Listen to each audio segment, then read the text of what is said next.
Herzlich willkommen zu einer kleinen Serie von Videos mit geleiteten Meditationen, um die Atemmeditation zu verbinden mit dem Entwickeln von Mitgefühl, liebevoller Güte und Weisheit. Und die Praxis, über die ich sprechen werde, die heißt Tonglen auf Tibetisch. Das heißt so viel wie geben und annehmen. Wir beschreiben damit einen Prozess, eigentlich den ganz grundlegenden Prozess der Kommunikation, dass wir in einem Austausch sind, des Fließenlassens hin zum Gegenüber und des Mitschwingens, des uns Einschwingens auf das, was in Kontakt mit dem Gegenüber so spürbar wird. Diese Praxis ist sehr, sehr bekannt geworden, diese Praxis des Tonglen, als ein wichtiges Hilfsmittel, um Mitgefühl zu entwickeln. Allerdings betonen alle Lehrer und alle Kommentare, dass wir am besten mit uns selbst anfangen. Und ich möchte euch gerne in diese Praxis einführen mit einer kleinen Meditation, jetzt schon einer geführten Meditation,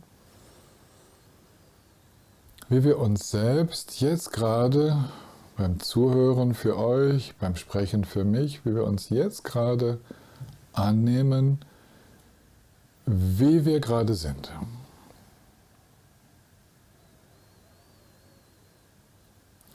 Es empfiehlt sich, die Praxis mit geschlossenen Augen anzufangen. Später können die Augen aufgehen.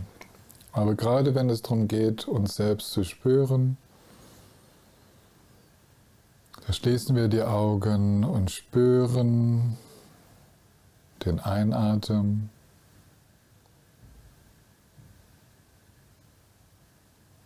den Ausatmen,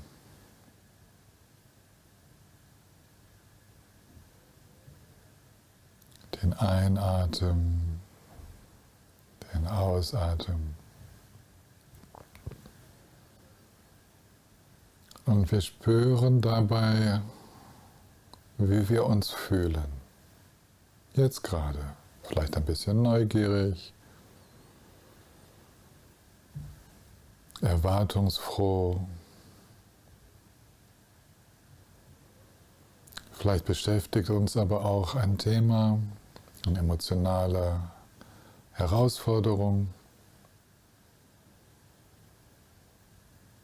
Und ohne irgendetwas daran zu verändern, atme ich genau damit ein. Wir könnten im übertragenen Sinne sagen, ich atme mich ein. Ich atme mein jetziges Erleben voll und ganz ein. Und das ist der Prozess des Annehmens. So wie es ist, darf es sein. Ich öffne mich dafür. So wie ich mich für den Atem öffne beim Einatmen, genauso öffne ich mich für die feineren Schichten meines Erlebens.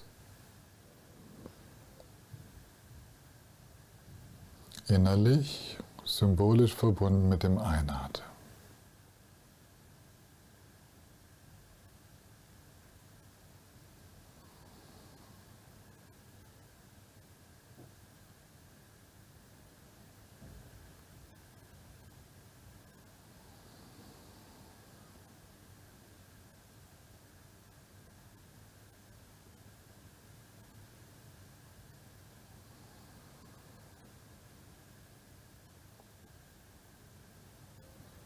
Die innere Haltung ist eine tiefe Akzeptanz, so ein wohlwollendes Annehmen. Und es fließt genau dieses Wohlwollen dann mit dem Ausatmen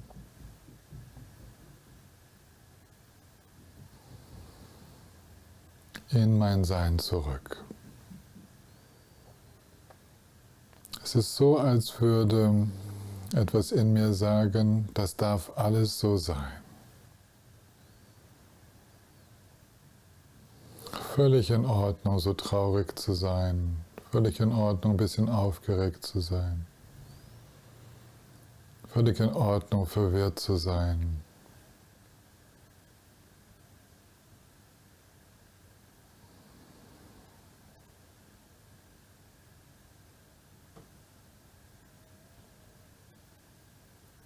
Wir können bei diesem Ausatmen dann auch eine unterstützende Energie mitfließen lassen.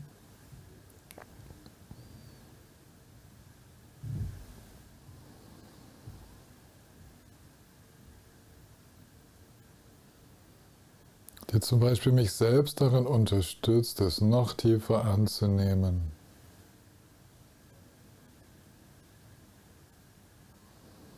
Oder so, als würde etwas in mir sagen, ich verstehe dich. Einatmen, spüren wir, fühlen wir, wie es uns geht. Und ausatmen schicken wir unser wohlwollendes Verstehen.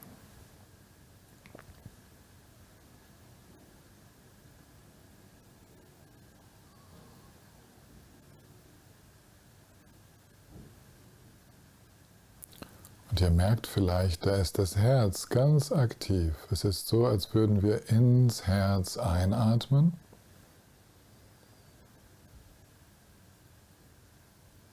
Und aus dem Herz ausatmen.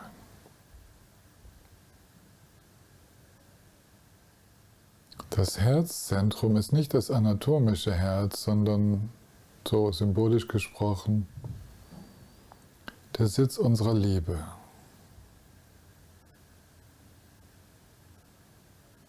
Liebevoll einatmend, liebevoll ausatmend.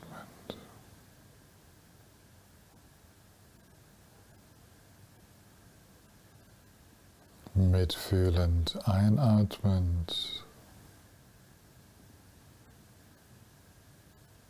und unterstützend ausatmen.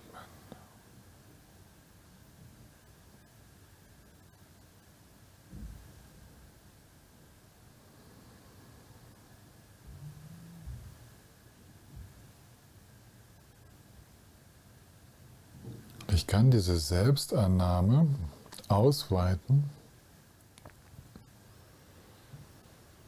und mich mehr und mehr ganz dahin zunehmen, so mein ganzes Sein, so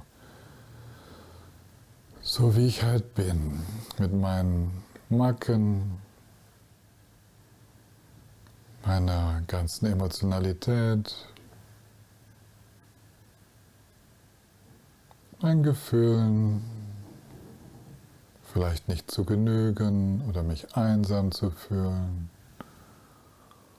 oder mit meinen Mustern, mit denen ich manchmal anderen wehtue.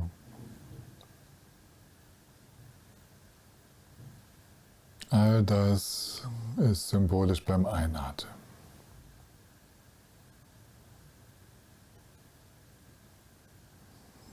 Eine ganz weise, mitfühlende Dimension in mir,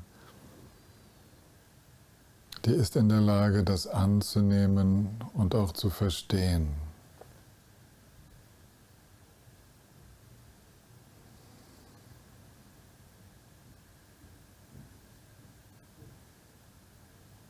Das Annehmen geht dem Verstehen voraus.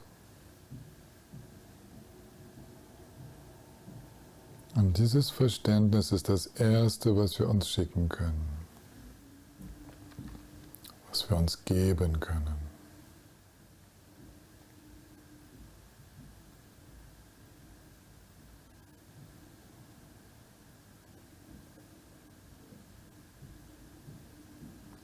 Das darf schon so ausschauen wie, ich kann dich verstehen, auch wenn ich nicht immer ganz einverstanden bin. So Das heißt nicht, verstehen bedeutet nicht, dass ich alles akzeptiere, sondern ich fühle, welche inneren Kräfte da aktiv sind.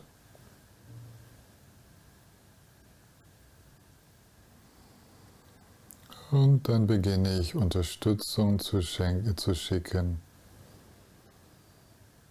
in diese Bereiche hinein, damit dort etwas mehr Weite entsteht. Ein bisschen mehr Geschmeidigkeit.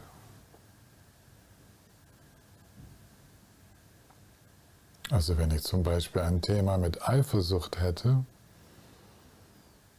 dann nehme ich mich damit an, das ist der Einatem ins Herz.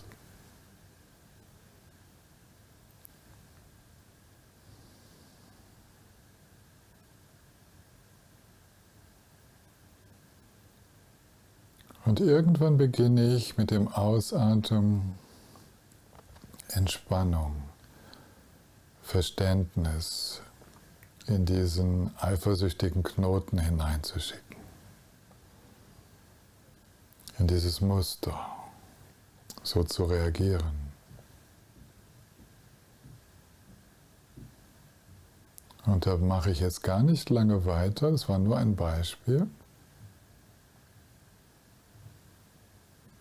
Ein Beispiel, um zu verstehen, wie dieser Herzatem funktioniert.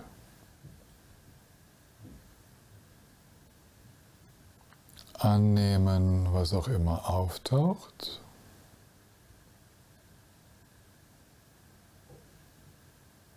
Und dann die Qualitäten unterstützen, unsere Fähigkeiten, es auch anders zu sehen und anders damit umzugehen. Und jetzt bitte ich euch schon, wieder auszusteigen aus dieser ersten kleinen Meditation, damit es nicht zu intensiv wird, nicht zu lange. Ja, vielen Dank. Bewegt vielleicht so ein bisschen die Finger, den Kopf ein bisschen bewegen. Einfach, dass ihr gänzlich aus der Sammlung herausfindet, ins Normalbewusstsein zurück. Schaut euch ein bisschen um im Raum. So, das lockert die Augen, das lockert den Nacken.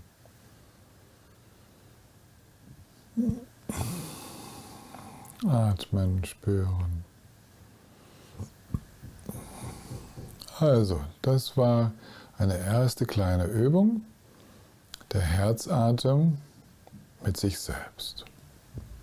Zuerst einfach mit uns selbst, wie wir jetzt gerade sind. Dann habe ich mir erlaubt, das auszuweiten auf den ganzen Tillmann, die ganze Person, die ihr seid. Einfach alles. Und solange wir sagen alles und es ziemlich global bleibt, ist das auch noch einigermaßen leicht. Aber sobald ich dann anfange, mich auf etwas auszurichten, wie zum Beispiel Thema Eifersucht, dann kommen noch mehr als vorher, kommen ganz konkrete Erinnerungen in mir auf, wo ich mal eifersüchtig war, wo Rivalität in mir war, wo ich neidisch war. Und sobald diese konkreten Erinnerungen auftauchen, dann ist es wichtig, bei nur einer dieser Erinnerungen zu bleiben, bei einer Situation, die viele andere symbolisiert, vertritt. Dann arbeite ich mit dieser einen Situation und bewahre meinen Geist davor, in anderes abzudriften und jede Menge Bilder zu produzieren, die mich unter Umständen dann auch überschwemmen würden.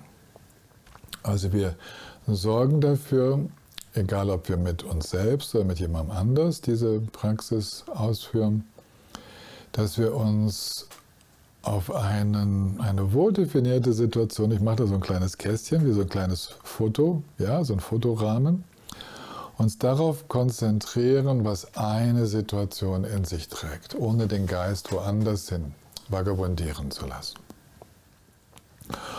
Und eigentlich geht es in dieser Tonglen-Praxis, geht es darum, mit allen uns umgebenden Menschen und Tieren zu atmen. Man kann es sogar ausdehnen und mit einem Ort in der Natur atmen, sich einfühlen, also in alle Situationen eigentlich. Also eigentlich ist das eine Vorbereitung, das mit uns selbst zu machen, um dann in der Lage zu sein, diese Art des mitfühlenden Atems auch auf andere auszudehnen. Und das wird dann auch Thema sein, also nicht aller, wir machen erst noch ein bisschen weiter mit Selbstannahme und dann werden wir schrittweise Tonglen mit anderen Menschen üben. Vielleicht kann ich auch mal eine Übung anbieten, das mit einem Tier zu machen oder mit Tieren. Also da wartet eine ganze Serie von kleinen Tonglen-Praktiken auf euch. Ich lade euch sehr herzlich ein, euch die anzuschauen.